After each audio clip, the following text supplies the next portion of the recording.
whatever. Hey everyone, welcome back to Ladder Up, where today we are 15-11. Not great. That team I was trying out the past 2 episodes didn't really work out, so we're going to go back to what we were doing. I have, however, changed the Arcanine to a Marowak, because I want to try out the whole double ghost thing, because I realized that a lot of teams are just weak to Marowak right now, except for this one. Well, this one a little bit. And this team looks very familiar. I don't know if you watched any of the World Championships, but Corinne here is using the same 6 Pokemon that Ryota Ospo used to win the championship. However, there's no guarantee it's the same item, same spread, same moves, whatever. Question is, how do we want to deal with this? How can we deal with this? I think we're going to have to try and match Tailwinds here. That's probably a thing we're going to have to do. Because we definitely don't want to let the Crocodile get a speed advantage. That'd be very bad. We need our Marowak to deal with that Celesteela and help deal with the Coco a little bit more. I don't think our Crocodile is very good. Gastrodon's probably real nice if we can just get rid of the Celesteela. Because Gastrodon's not going to win that matchup, unfortunately.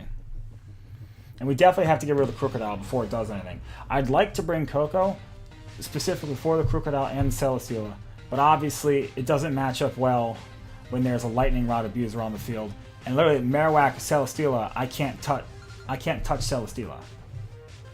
I need Miss Magus to take care of Marowak, and I need Whimsicott to help handle that Whimsicott.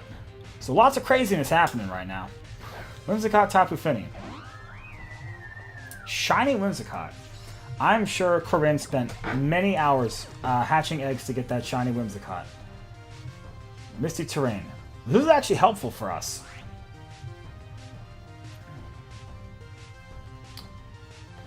The thing is, if Whimsicott goes right away for a nature power, the Z nature power, that'd be bad. It makes me almost want to protect, but I also kind of want to just double into the Whimsicott and Tailwind. Because that way, if my opponent doesn't go for the Tailwind, you know, they might knock out Miss Magus, but we'll get Tailwind, and then we can taunt next turn because we'll outspeed. I think that's better play.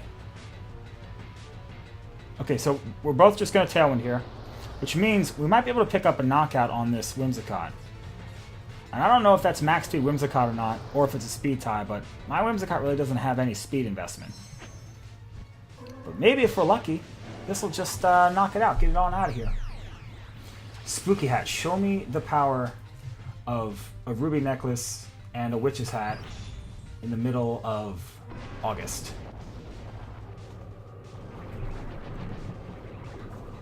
This is not a damage calc that you see every day. Is that... No. It seriously just lived on like 1 HP. What is life? Well... This is a problem. What to do?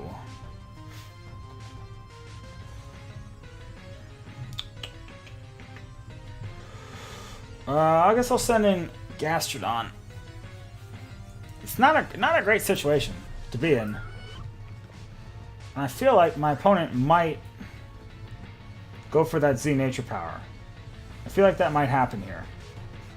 But who do you do it into? You do it into Gastrodon, right? Okay, well I'm a little bit behind in this game, so now I'm going to make that call. I think it's going to be a Z nature power into Gastrodon. Because that's the threat to... That's the only thing stopping Tapu Fini from just running train. And also, I need to protect Gastrodon to protect Marowak. So that's the play we're going to make.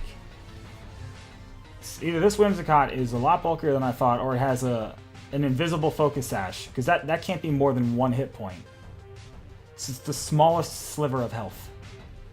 But you can't stay mad at Whimsicott, it's adorable. It's just a fluffy ball of doom. If I'm not mistaken, this is a Choice Specs Tapu Fini. So, I mean, that Ice Beam shouldn't do... Okay, it is the Z move, so we called that correctly. Please tell me it was into Gastrodon. I have to have some sense of how this game works. That's going to be a Moonblast, which if it's into Twinkle Tackle. If it's into Gastrodon, it'll do probably a decent amount, but not nearly as much as it would otherwise.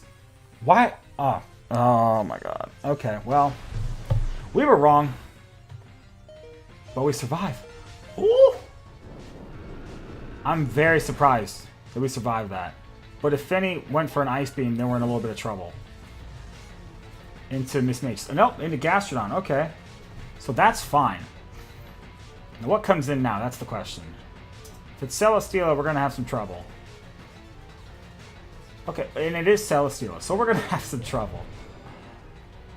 Yeah.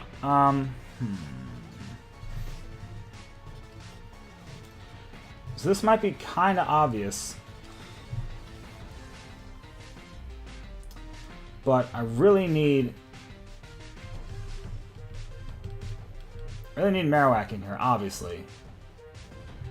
But I also want to get some, in case the Finny wants to switch out to like lock itself into maybe Muddy Water, I'm going to Scald that slot, because I wouldn't want to see like Crocodile just come in for free. That would be very bad. We have to win a game eventually. Ice Beam into, okay. Okay. Does a lot more damage than I'd like. Leech Seed into, okay. It's a little bit annoying.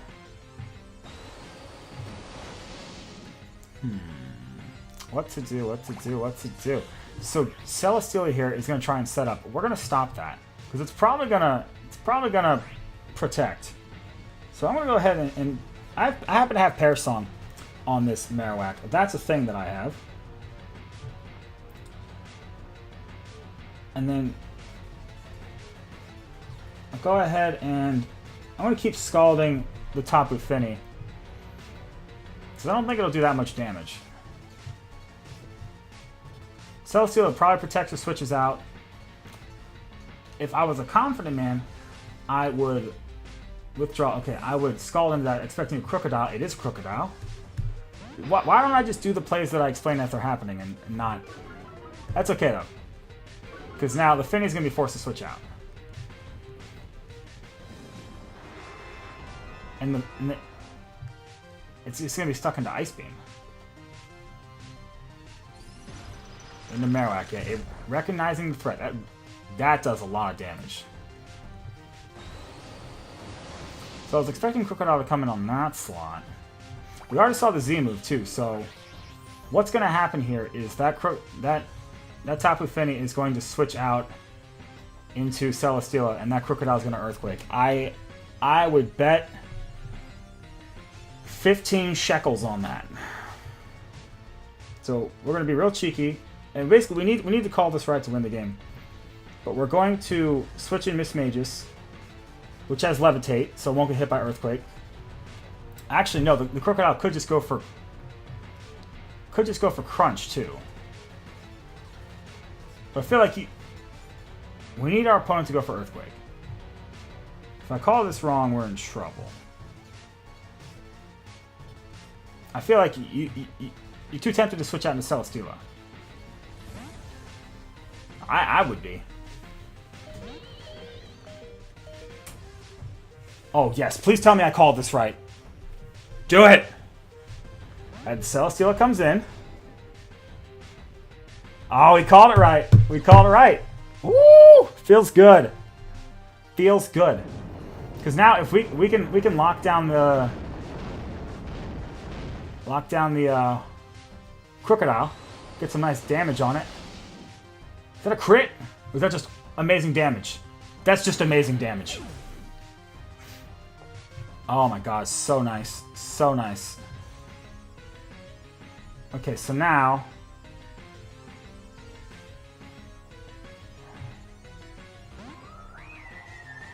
Gotta get rid of Tapu Fini somehow, and that's the problem.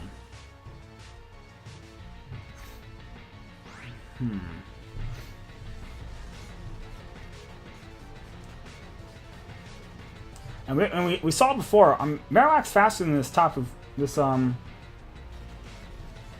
Fini. 2 turns of Pear Song left. Gonna have to be a little cheeky here.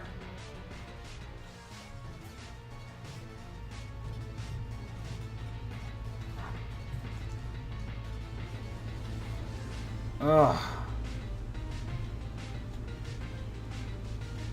I'm just gonna go for it. Probably should have. Actually, no, I shouldn't have done that. I should have switched out the Gastrodon. This is gonna be a muddy water. Moonblast. Oh, it's locking in the Moonblast. Oh, that knocks us out. That's not good. That's not good. Celesteela uses Heavy Slam. So now how do we win this game? Celesteela is probably going to Leech Seed. We know that the Tapu Fini is locked in. Special Defense. That's not a bad Beast Boost for us to have. So we need a few things to happen. We need Celesteela to not hit a Leech Seed. If that happens, we're in trouble. This Tapu Fini cannot protect. So I need Shadow Bone to take it out. That's number one. And then Corinne's Celesteela has to miss a Leech Seed. If that happens, we good. So we just saw from the Beast Boost that the Celesteela is especially defensive, which means our Flare Blitz might take it out. It all just depends on this. Oh, you go for a Heavy Slam. Can we survive that? Ah, okay. Okay. This is too intense for me. Don't look at me like that. Alright, well, it all comes down to, can Flare Blitz take out the Celesteela? I forget how this works. So, I mean, we're either going to win or we're going to lose, but party on. It's not Adamant, it's Jolly, so I don't know if we're going to take this out. It is max attack Jolly, though. Okay, so we knock out the Celesteela, but I forget how the recoil works. I think we win. I sure hope so. I sure hope so. Woo! We did it. I did it. I feel so accomplished. Thank you, Corinne. That was very fun. So now, thus far, I like Marowak. It hits like a truck. I like the faster version of Marowak. One, because Marowak has just risen in popularity, and for good reason. Very popular at the beginning of the season, and then it dropped off a little bit as Ground MZ, as Tectonic Rage Garchomp increased, Scarf Garchomp increased, and then Choice Specs Tapu Fini started becoming a thing. Marowak kind of died off, but now I think it's really good right now. So my Marowak happens to be pretty fast, just because I want to make sure I outspeed other Marowaks, and actually max speed Marowak, Jolly max speed actually outspeeds a lot of things, because a lot of things are just like they've gone slower and bulkier. You try and take hits better, but I mean Marowak hits like a truck, so if I can just outspeed something like a Celesteela and hit it pretty hard, that's nice. And actually, I think the way the recoil works, if we had been slower than the Celesteela, I think we would have lost. We don't, however, have a good answer to this. Stacks VGC with double ducks, Pelipper Golduck. So we have Gastrodon specifically for that, because otherwise we have no weather. Our team gets run over by that. Kartana, however, is no bueno. No bueno. Now, what I can do is I can lead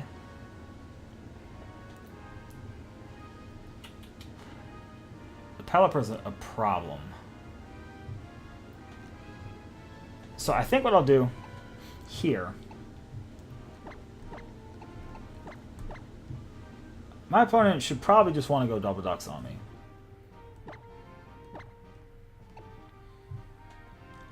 I'm going to go Coco Whimsicott, because I think that's alright. I definitely want Gastrodon, and I think here I also want Miss Magus. My opponent doesn't have a Tapu Koko, so I don't need Marowak. Crocodile would be good if not for the Kartana and the two ducks.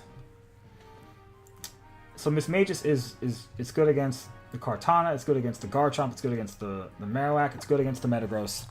As long as I can get rid of the ducks, this should be fairly straightforward. Alright, Mr. Stacks VGC, let's see what you got in that hat. Where we go? Whimsicott, Tapu Koko. That's what we did. So, my opponent here probably going to go ducks. I imagine you're going to go ducks. Pelipper Golduck. Okay, so here's the thing. If we prevent the Pelipper from getting Tailwind, it should all be good. Because Golduck's not going to be able to lock us down. So even if we lose Whimsicott here, it's not the end of the world. We just have to prevent this turn 1 Tailwind. That's the most important thing.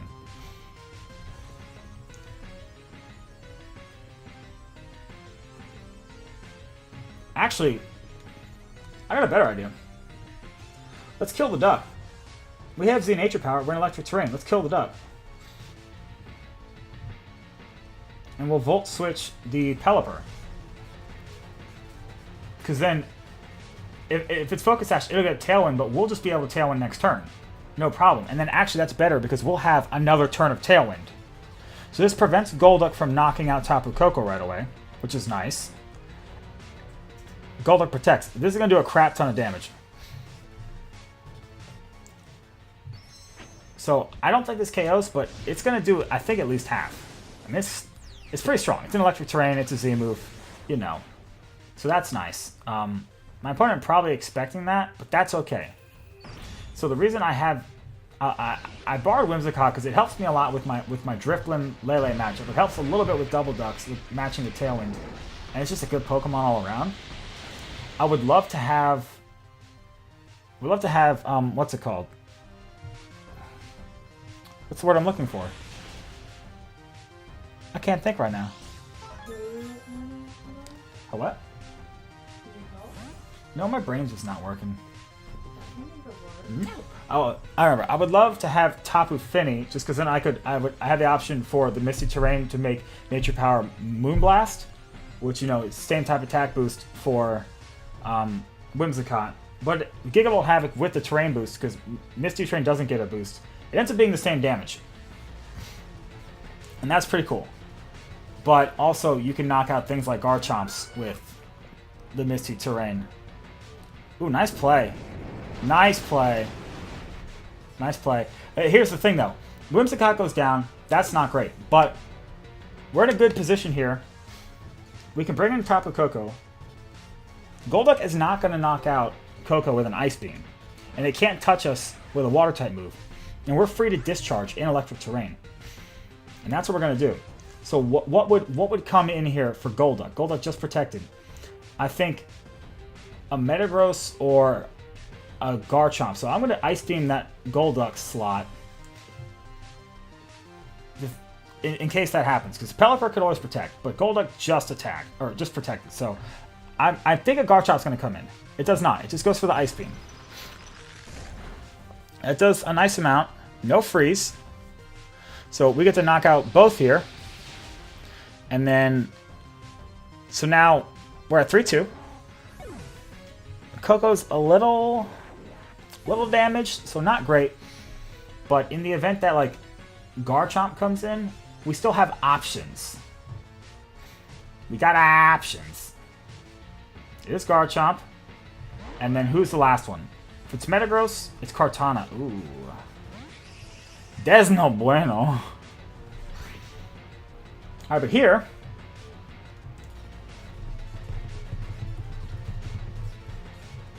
So we're going to make a defensive switch here.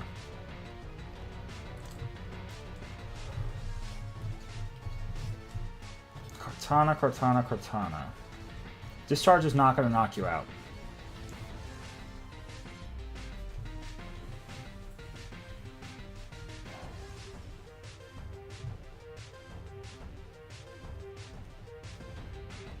I like this better. So we got to call this right. My opponent there letting both ducks go down was not a bad play. That was actually pretty good. It puts me in a position where I now have to reposition my board by switching around. Leaf Blade into Gastrodon. Fire Fang. Oh. It's very interesting.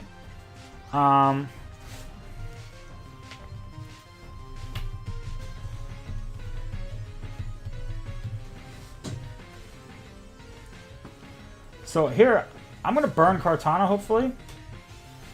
And I'm going to let it go down. And if it doesn't attack, I'm going to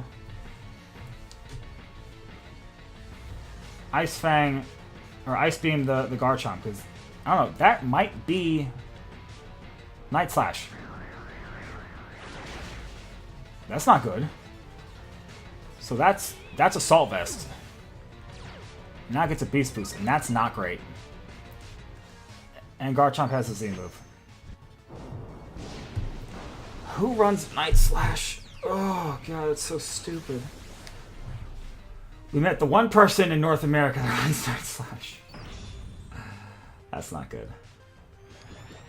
If we had more health, we could take this, but we can't. Unless this Garchomp is super bulky, we're not going to take this attack. Yeah. That's bad. Very bad. And now the Kartana's +1, there's just no way. There's just no way.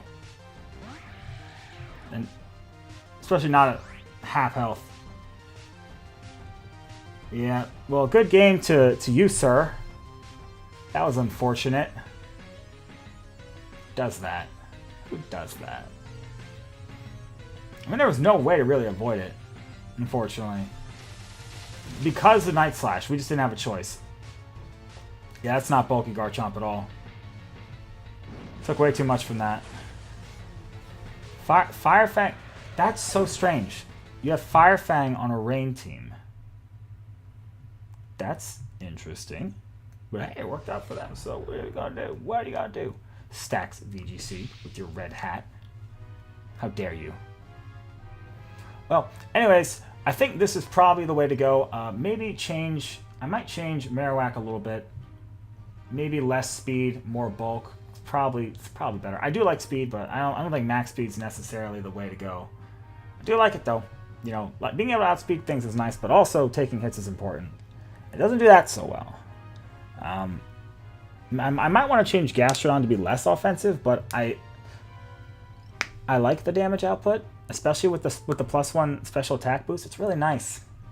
But the fact that we couldn't take that, if we had been able to take that that Tectonic Rage, which you can build a Gastrodon to do, and knock out the Garchomp with an Ice Beam, we could have thundered the Kartana to win the game. And that would have been our play. Because we could have double into Kartana that next turn.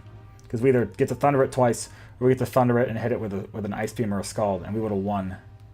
But, yeah. So that's just the importance of EV spreads. That goes to show you. Those things do matter. Anyways, that's it for Ladder Up. I hope you liked it. If you did, feel free to hit that like button down below. If you're not already, subscribe so you don't miss any future videos. I hope to see you back for another episode of Ladder Up.